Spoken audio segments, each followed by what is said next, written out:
Friends, हाय दोस्तों, स्वागत है आपका मेरे यूट्यूब चैनल क्यूरियस माइंड में। मैं मनीषा तिवारी मिश्रा। आज हम स्टार्ट करेंगे process of inclusion concern issues across disabilities. तो समावेशन की प्रक्रिया विकलांगों के मुद्दों के संबंधी पे हम यहाँ पे चर्चा करेंगे। विकलांगों को हम अक्षमता असक्षम व्यक्ति भी कहते हैं।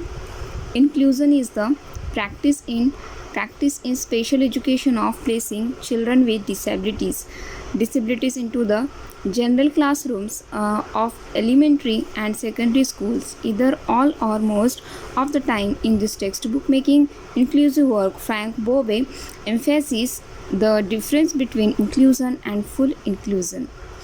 तो समावेशन ये एक प्रक्रिया है जो कि एक खास शिक्षा में दिखाई जाती है कि जो बच्चे असक्षम है वो एक अलग स्कूल में पढ़ सकते हैं इस तरीके से। बट आप देखेंगे कि अभी इंक्लूज़न में समावेशन में ये प्रोसेस आई है कि जो बच्चे असक्षम है वो भी साधारण बच्चों के साथ अपनी एलिमेंट्री और सेकेंडरी की स्कूल पूरी कर सकते हैं। और इसी टाइम में जो उनका जो टेक्स्ट बुक है, उनकी जो करिकुलम है, पाठ्यक्रम, वो वहाँ पे समावेशन की प्रक्रिया में काम करते हैं। जैसे कि आप देख सकते हैं टेक्स्ट बुक में एनसीईआरटी की आप टेक्स्ट बुक देख सकते हैं जहाँ पे असक्षम बच्चों के बारे में कोई एग्जाम्पल दिया होगा, या फिर ड्राइंग में ही आप देखेंगे कि साधारण बच्चों के साथ असक्षम बच्चे भी होते हैं। तो ये इंक्लूसिव एजुकेशन का वर्क कर रहा है। यहाँ पे वो उसे दिखाते हैं कि सारे बच्चों को शिक्षा का अधिकार है। और यहाँ पे फ्रैंक बोवे इन्होंने बताया है कि कैसे समावेशन और पूर्ण समावेशन में फ़र्क है। In an inclusive classroom, a handful of children or youth with disabilities learn side by side with age peers who have no disabilities. तो इन्होंने कहा है कि समावेशन की क्लास में आप देखेंगे कि कुछ ही बच्चे होते हैं जो कि असक्षम होते हैं और वे उन नॉर्मल बच्चों के साथ पढ़ते हैं, साइड में पढ़ते हैं। वे मतलब उनकी जो क्वांटिटी है वो बहुत कम होती है क्लास में, ऐसा उनका कहना है। In the United States, if educators are practicing regular inclusion, those students who are eligible for special education under the Individuals or Disabilities Education Act (IDEA) may spend 2/3 or more of the school week in general classroom. They need not to physically located there all of the time. Rather, they may be pulled out for occupational or physical therapy, speech language pathology और other related services. तो यहाँ पे उनका कहना है कि US में, United states में शिक्षा जब दैनिक समावेशन की जब बात होती है, उस चीज़ में जब सर्वेक्षण होता है या उस चीज़ को जब ऑब्ज़र्व किया जाता है, तो वहाँ पे ये देखा गया है कि जो बच्चे हैं जो कि स्पेशल स्कूल के लिए एलिजिबल हैं, तो उन बच्चों के अंदर आइडिया एक एक्ट है, individual with disability education act. ये एक एक्ट है जिसके द्वारा बच्चे 2/3% स्कूल में मतलब जनरल क्लासरूम में अटेंडेंस दे सकते हैं, क्योंकि इन बच्चों के लिए रेगुलर स्कूल आना पॉसिबल नहीं है उनकी अक्षमता को देखते हुए। और इन बच्चों को हमेशा कहीं ना कहीं किसी न किसी वोकेशन, मतलब कि अपने काम के द्वारा, थेरेपी के द्वारा हॉस्पिटल मिलना है, या किसी प्रोफेशनल काम के द्वारा इन्हें बाहर जाना होता है, प्रोफेशनली ऑक्यूपेशनली जाना होता है कभी कभार इन्हें बाहर। तो इन बच्चों के लिए यही प्रावधान है कि ये बच्चे 2/3 भी अगर अटेंडेंस देते हैं क्लास में, तो इनके लिए वहाँ पे प्रेजेंट रहना जनरल क्लासरूम में उतना ज़रूरी नहीं है। ऐसा इन्होंने दिया है कहाँ पे, यूनाइटेड स्टेट में। ये किसका कहना है? बोवे फ्रैंक का। और इन्होंने आइडिया एक्ट के द्वारा इन्होंने बताया कि बच्चों को 2/3 बच्चे अगर स्कूल में प्रेजेंट रहते हैं तो वो भी काफ़ी है, उनके लिए रेगुलर बच्चों की तरह फुल अटेंडेंस की ज़रूरत नहीं है उनके रिक्वायरमेंट के हिसाब से। Under full inclusion bye contrast, children classified under the idea remain in general classroom virtually all the time. Related services are provided, push in meaning that professionals enter the classroom and deliver assistance there. तो जैसे कि हम देखेंगे, अभी हम पहले देखे थे कि जो बच्चे मतलब डिसेबल्ड हैं उन बच्चों के लिए ऐसा कुछ कंपलसरी नहीं है कि वो बच्चे डेली स्कूल आएँ और पूरा टाइम बैठें, ऐसा नहीं है। जब भी मतलब उनकी जल्दी छुट्टी भी हो सकती है उनके ट्रीटमेंट के हिसाब से या उनकी क्षमता के हिसाब से।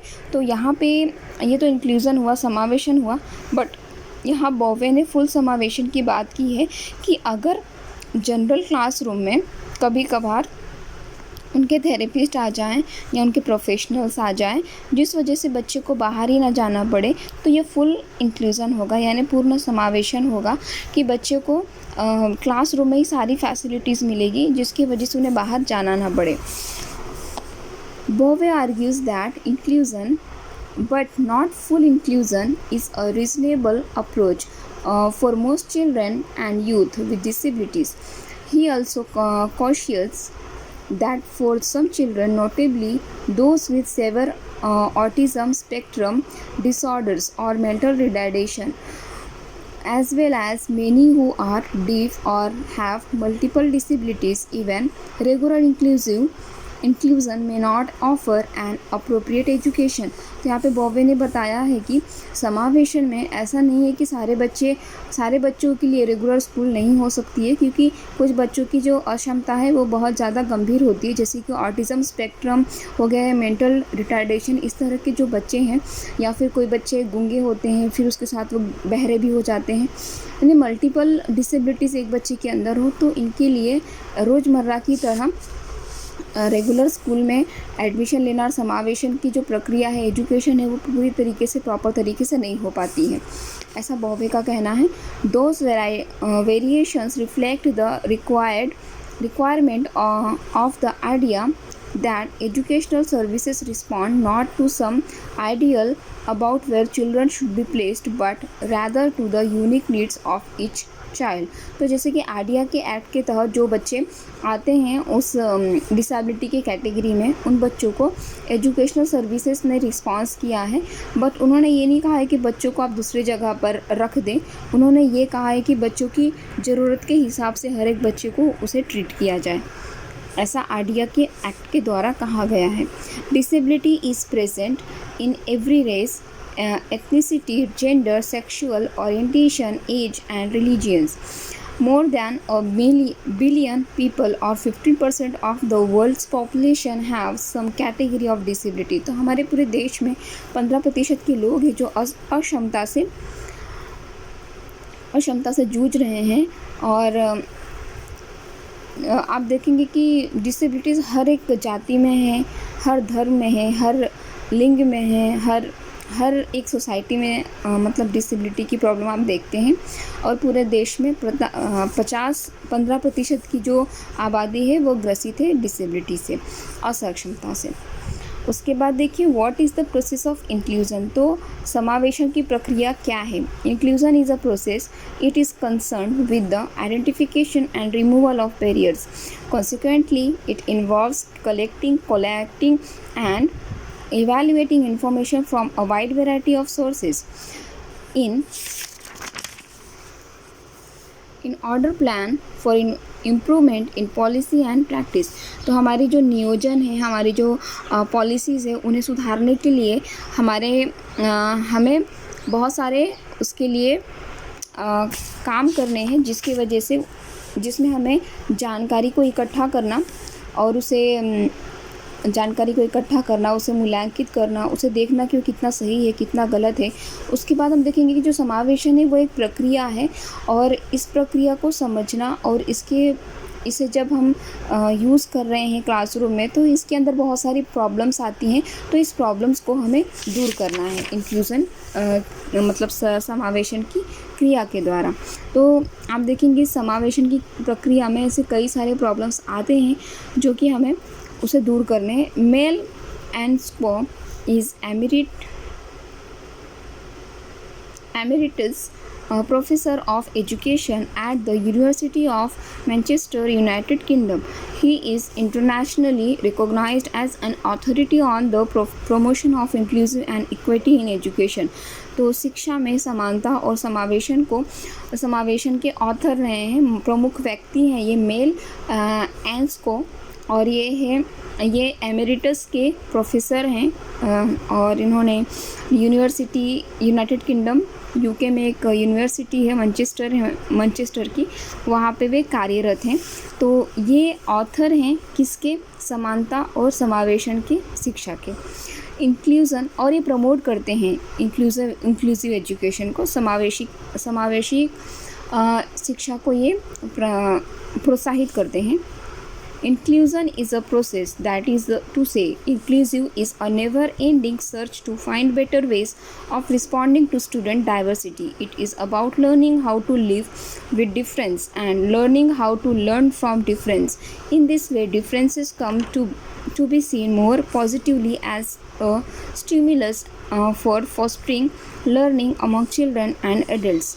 तो समावेशन एक प्रक्रिया है जो कि कभी ना ख़त्म होने वाली प्रक्रिया है और इसके रास्ते में बहुत सारी प्रॉब्लम्स आती हैं, जैसे कि विभिन्न बच्चे एक साथ जब बैठते हैं तो प्रॉब्लम्स तो आनी ही है, बट उन बच्चों को ये भी सीखना है कि वह कैसे सीखते हैं एक दूसरे की विभिन्नताओं से, और उन्हें ये भी सीखना है कि किस तरीके से वे एक दूसरे की कमियों से भी कुछ सीख सकते हैं, मतलब एक दूसरे की विभिन्नताओं के साथ कैसे जीना, उसे एक्सेप्ट कैसे करना, और उन लोगों की विभिन्नताओं से भी कुछ सीखना कि उन्हें भी कुछ चीज़ ऐसी आती है जो कि वो लोग सीख सकते हैं। तो यही प्रोसेस है जो कि बहुत ही पॉजिटिव देखा गया है क्लासरूम में। जब इंक्लूसिव एजुकेशन को हम देखते हैं क्लास में तो बच्चों के अंदर बहुत उत्साह होता है जब वे विभिन्न तरह के बच्चों के साथ मिलते हैं और उनसे कुछ नया सीखते हैं।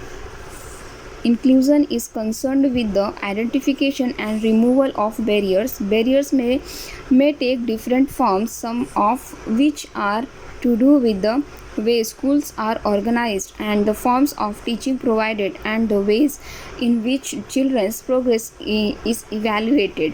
तो समावेशन को पहचानना और उसकी रुकावटों को पहचान के उसे दूर करना होता है समावेशन का मतलब। तो यहाँ पे देखेंगे कि जो रुकावटें हैं वे बहुत अलग अलग प्रकार की हैं। वे कभी हमारे स्कूल के जो ऑर्गेनाइज्ड है मतलब स्कूल जब ऑर्गेनाइज होता है वहाँ से भी देखी गई हैं, पढ़ाते वक्त भी देखी गई हैं कि कुछ रुकावटें वहाँ से आई हैं। फिर जब सारे बच्चों का मूल्यांकन होता है तो वहाँ से भी कुछ रुकावटें हमें मिलती हैं समावेशन की शिक्षा में। Inclusion is about the presence, participation and achievement of all students.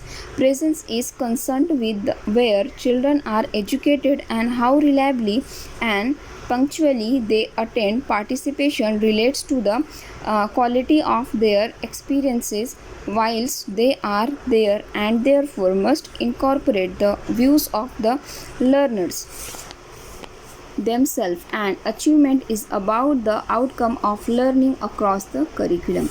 तो देखिए समावेशन में तीन चीज़ें बहुत महत्वपूर्ण है। एक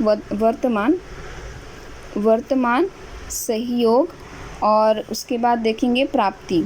ठीक है, तो जैसे कि बच्चे प्रेजेंट में वर्तमान में वे जहाँ पढ़ते हैं उससे रिलेटेड है। पार्टिसिपेशन में बच्चे एक दूसरे के साथ जब पार्टिसिपेशन से सहयोग से कुछ सीखते हैं नया, उसे पार्टिसिपेशन में कहा गया है। और अचीवमेंट जब बच्चे पाठ्यक्रम से कोई नई चीज़ प्राप्त करते हैं तो उसे अचीवमेंट में कंक्लूड किया गया है। सो आई होप आपको अच्छा लगा होगा ये